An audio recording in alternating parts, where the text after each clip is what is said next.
Hi, we're Nofixedabode presenting Act Out for Art After Dark at the Louise Bluin Institute. Act out means to act irreverently or out of character in a public situation. In every works we decided to show, there is always this implication between performance and documentation of it. And is the documentation the target of it, or is the performance just the most important things? And we always like questioning like different works through the way they decide to document it, or if the documentation is the final artworks.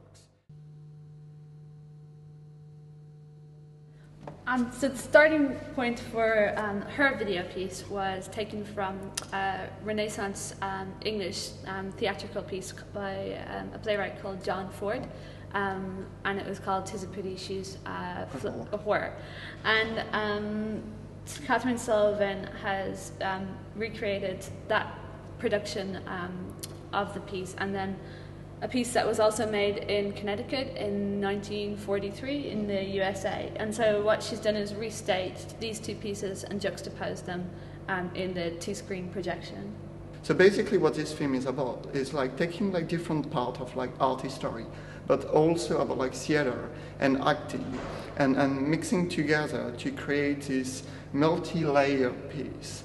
And what we can see on this video is two different locations, one actor acting very differently, so producing two different effects.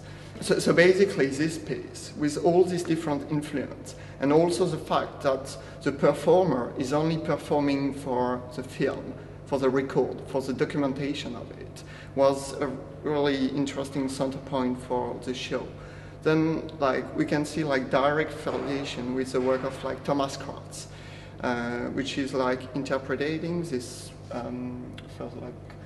performance by Joseph Boer called How to Explain a Picture to a Dead Hair.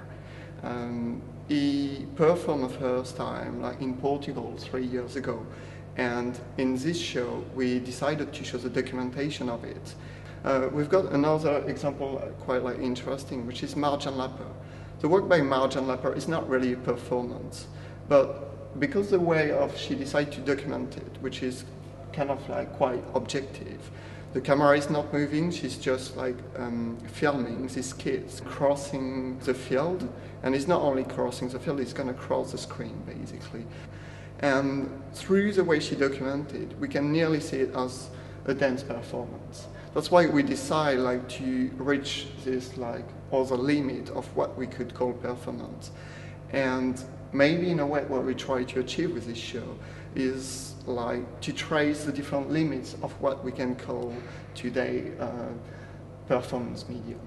And we try to show like many different like examples and how all these different examples are imbricated together.